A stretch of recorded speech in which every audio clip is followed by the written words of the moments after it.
संभाजी महाराज की जय। धर्मवीर छत्रपती संभाजी महाराज की जय। हर हर हर हर महादेव। जय भवानी। मर्दनगड संवर्धन समिती आणि त्यांचे अभियान हे चालवणारे सर्व युवकांचं मी इथं स्वागत करतोय।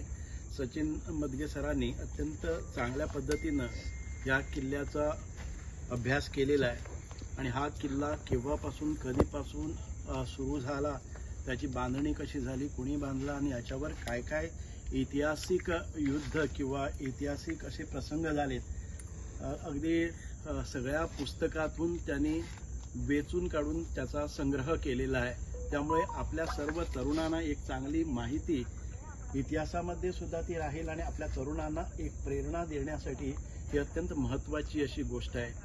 कारण छत्रपती शिवाजी महाराजांचं आगमन गोव्यामध्ये झालं ते एकमेव उद्देशानं, कारण गोव्यामधील जनता, त्याच्यावर होणारे ते अत्याचार, जुलमी सत्ता आणि आपलं म्हणजे धर्मांतर, इन्क्विजिशन मोठ्या प्रमाणे आणि कापाकापी करून मोठे अत्याचार केल्यानंतर त्यांचं धर्मांतरण होत होतं।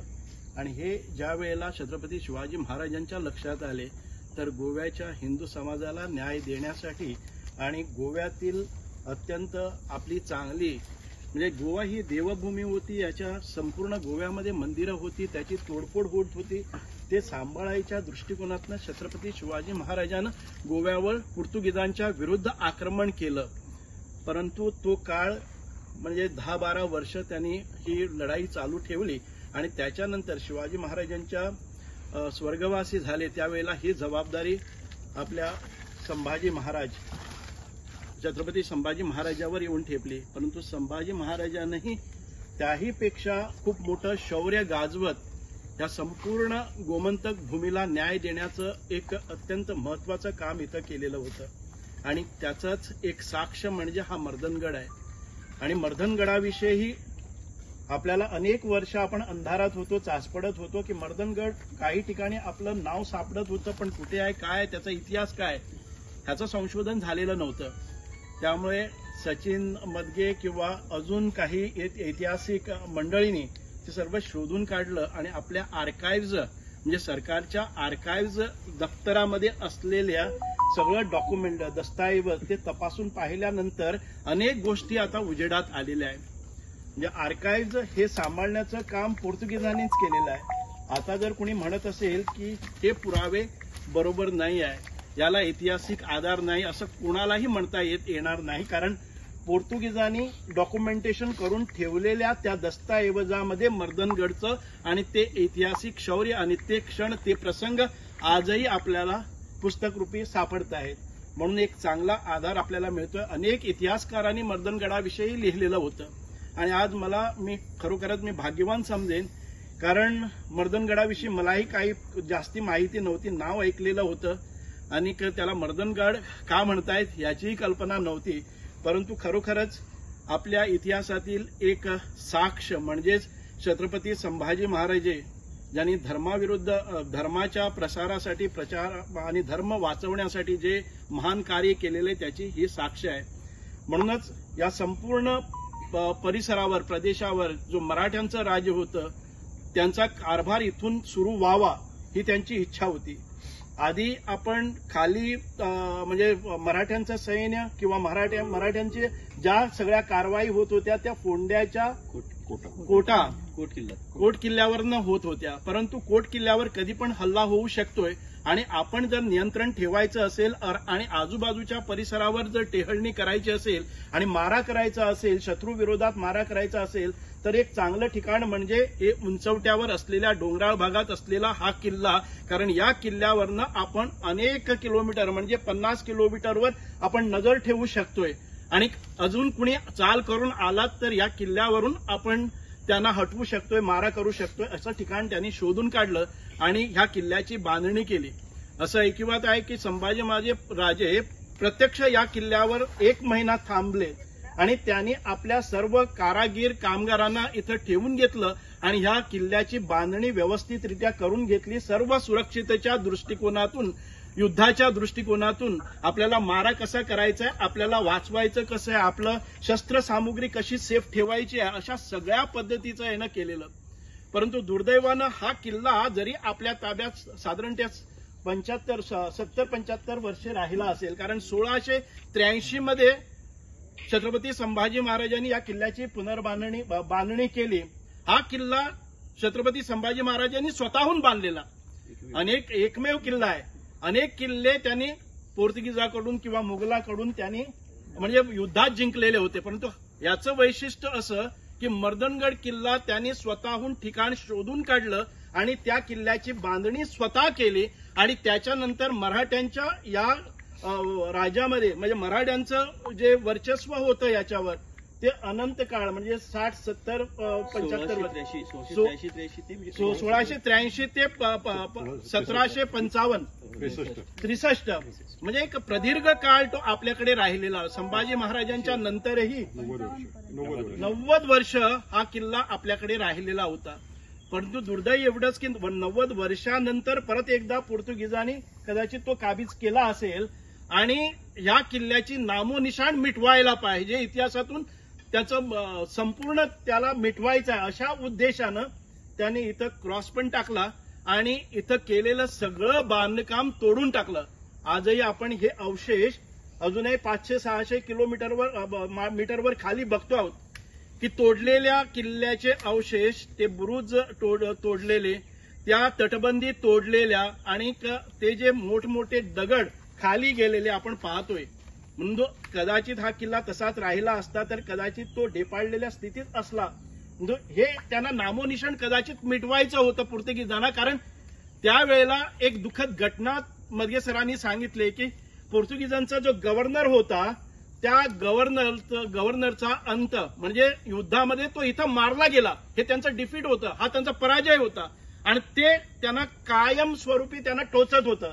म्हणूनच या किल्ल्याची नामोनिशाणी मिटवायचा त्यांनी कदाचित चंग बांधला असेल. आणि त्या दृष्टिकोनातून आपल्याला 1961 मध्ये स्वातंत्र्य मुक्ती मिळेपर्यंत त्यांच्या ताब्यात राहिलेला हा किल्ला त्यांनी उद्ध्वस्त करून टाकला. मी आज या तरुणांचं खूप खूप मोठं म्हणजे मला अभिनंदन करावंसं वाटतं. कारण या किल्ल्यावर अजूनही गेली 30 वर्षे ते इथं येत आहेत. कुणाची कसलीही बातमी नसताना छत्रपती संभाजी महाराजांच्या या भूमीवर ते आपलं योगदान देत आहेत आणि ते जतन करतायत, ही चांगली गोष्ट आहे. आणि आज सगळीकडे माझ्याकडेही मंडळी आलेली की मर्दनगड हा आपला वारसा स्थळ आहे. हे आपलं पुण्याचं असं एक स्थान आहे जिथं आपल्या सर्व म्हणजे पोर्तुगीजाविरुद्ध असलेल्या अत्याचाराच्या विरुद्ध ज्या धर्मवीर संभाजी राजांनी युद्ध छेडलं होतं त्यांची ही निशाणी आहे आणि ते आपल्याला सदोदित प्रेरणा करणार आहे आणि ते आपण जपलं पाहिजे. आणि सरकार दरबारी त्याची नोंदणी व्हायला पाहिजे, त्याचं मॉन्युमेंट म्हणून आपलं नोटिफिकेशन निघायला पाहिजे आणि ते आपल्या आर्किओलॉजी डिपार्टमेंटमध्ये ते सामील झालं पाहिजे. या उद्देशाने तुम्ही केलेला अर्ज आम्ही त्यासाठी आज इन्स्पेक्शन करण्यासाठी आलो, तपासणी करण्यासाठी आलो आणि खरोखरच मी मला भाग्यवान समजेन की एवढं ऐतिहासिक दृष्टिकोनातून एवढं चांगल्या पद्धतीचं हे स्थळ आतापर्यंत का असं बेवारशी राहिलं हीच आम्हाला म्हणजे खूप मोठी म्हणजे आपलं हे अपयश आहे, चिंता आहे आणि त्याला आपण जरूर न्याय देऊ. म्हणून उद्या आपलं असेंब्ली म्हणजे असेंब्लीमध्ये आपलं प्रायव्हेट मेंबर रेझोल्युशन आहे आणि आपले कृष्णा साळकर म्हणजे दाजी साळकरनी हा प्रस्ताव मांडलेला आहे आणि या प्रस्तावावर चर्चा करण्यासाठी आणि मला पूर्ण माहिती माझ्याकडे असायला पाहिजे, काही उत्तर देण्याआधी आपण ते पाहायला पाहिजे या दृष्टिकोनातून मी इथं आलेलो आहे. आणि निश्चितच मी तुमच्या सगळ्यांच्या मागणीनुसार जे काही सरकारतर्फे शक्य होणार आहे त्याला न्याय देण्याचा मी प्रयत्न करणार आहे. कारण मी प्रथमदर्शनी इथं आलेलो आहे आणि सगळे आर्टिफॅक्ट्स आहेत त्याचं मी प्रत्यक्ष डोळ्यांनी पाहिलेलं आहे. मी अजून ऑफिसमध्ये गेल्यानंतर जे काही डॉक्युमेंट्स आहेत रिलेटेड त्याचं पण वाचन करणार आहे आणि व्यवस्थितरित्या उद्या न समजलेल्या सगळ्या लोकांना किंवा न समजल्याप्रमाणे ढोंग करणाऱ्या सगळ्या लोकांना हे समजावून सांगणार आहे त्याचा इतिहास काय, हा इतिहास काय याचं सरळ सरळ मी मांडणार पण आहे. कारण माझ्या मनात मी कधीही कुठलीही गोष्ट करायच्या आधी तिथं पाहणी करतोय. उगाच कुणाच्या सांगण्यावरून मी कसलाही प्रस्ताव मांडत नाही, प्रस्ताव स्वीकारत नाही. त्यामुळे उद्या एक चांगल्या पद्धतीचं आपण एका चांगल्या पवित्र कार्याची सुरुवात करूया. मला इथं तुम्ही सगळ्यांनी साथ दिली आणि इथंपर्यंत आणलं आणि यथोयुक्त अशी माहिती पण मला दिली, त्याबद्दल मी सगळ्यांचा खूप खूप आभारी आहे.